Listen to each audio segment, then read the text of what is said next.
বিসমিল্লাহির রহমানির রহিম।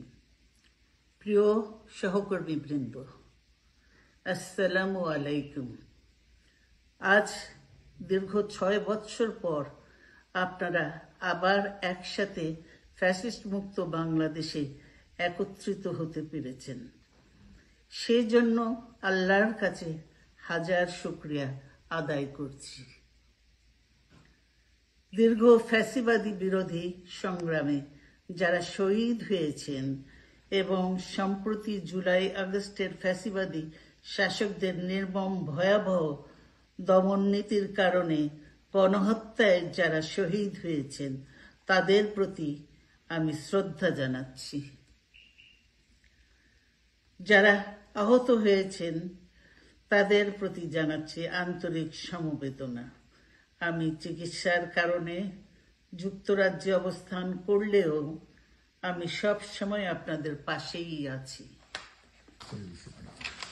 দীর্ঘ 15 বছর গণতন্ত্রের জন্য, আমার মুক্তির জন্য আপনারা যে নিরন্তর সংগ্রাম করেছেন এবং আমাদের অসংখ্য সহকর্মী প্রাণ দিয়েছেন, জুলুম নির্যাতনের শিকার হয়েছেন এবং প্রায় 1.25 লক্ষ মিথ্যা মামলায় জর্জরিত হয়েছে, এখন আদালতের বারান্দায় ন্যায় বিচারের জন্য ঘুরে বেড়াচ্ছেন। আপনাদের এ ত্যাগ শুধু দল নয়, জাতি চিরকাল স্মরণ রাখবে। দেশ আজ এক সংকটময় সময় অতিক্রম করছে। আপনাদের এবং ছাত্রদের সমন্বিত আন্দোলনের ফলে ফ্যাসিস্ট শাসকেরা বিদায় নিয়েছে। একটা অন্তর্বর্তীকালীন সরকার গঠিত হয়েছে। তাদের কাছে জনগণের প্রত্যাশা, রাষ্ট্র মেরামতের ন্যূনতম সংস্কার দ্রুত সম্পন্ন করে গণতান্ত্রিক ব্যবস্থায় ফিরে যাওয়ার জন্য সকলের কাছে গ্রহণযোগ্য একটি নির্বাচন অনুষ্ঠান সম্পন্ন করা। আমার অবর্তমানে দলের ভারপ্রাপ্ত চেয়ারম্যান, সিনিয়র নেতৃবৃন্দ এবং আপনাদের সকলকে সাথে সঙ্গে নিয়ে নিরন্তর কাজ করে দলকে সুসংহত করেছেন। আমি আপনাদের ধন্যবাদ জানাচ্ছি। আমি বিশ্বাস করি আপনারা শহীদ প্রেসিডেন্ট জিয়াউর রহমানের আদর্শে আরো উজ্জীবিত হয়ে আগামী নির্বাচনে সাফল্যের জন্য ঐক্যবদ্ধভাবে কাজ করবেন।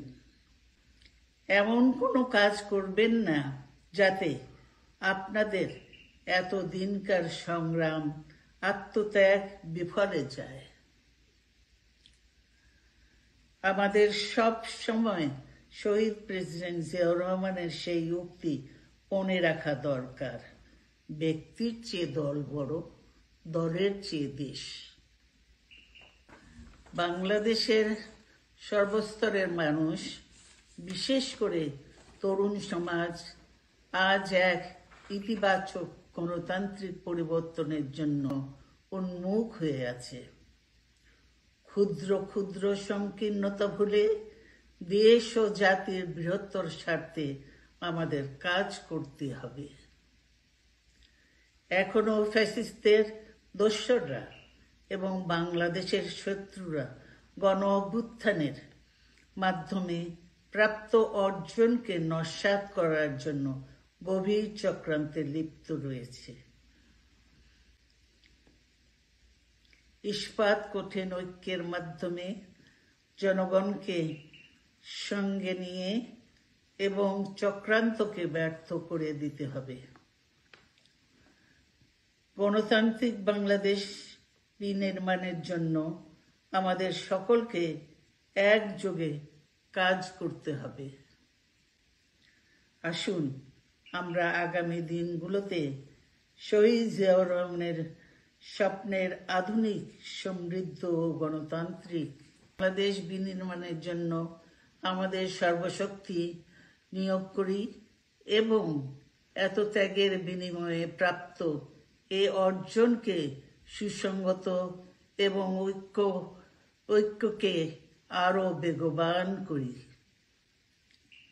আমি যুক্তরাজ্য থেকে অসুস্থ অবস্থায় আপনাদের আহ্বান জানাতে চাই, আসুন জনগণকে সম্পৃক্ত করে বাংলাদেশ জাতীয়তাবাদী দলকে পূর্বের ন্যায় আন্দোলন, সংগ্রাম ও রাষ্ট্র পরিচালনায় নেতৃত্ব প্রদানে আরো ঐক্যবদ্ধ এবং সুসংগতভাবে গড়ে তুলি। আপনাদের মাধ্যমে ছাত্র, যুবক সহ দেশবাসীর কাছে আহ্বান রাখতে চাই, আসুন প্রতিহিংসা, প্রতিশোধ নয়, পারস্পরিক ভালোবাসা ও ভ্রাতৃত্বের মাধ্যমে আমরা সকলে মিলে আমাদের প্রিয় মাতৃভূমিকে, বাংলাদেশকে সত্যিকার অর্থেই একটি বাসযোগ্য, উন্নত ও গণতান্ত্রিক রাষ্ট্রে পরিণত করি। আল্লাহ হাফেজ। বাংলাদেশ জিন্দাবাদ।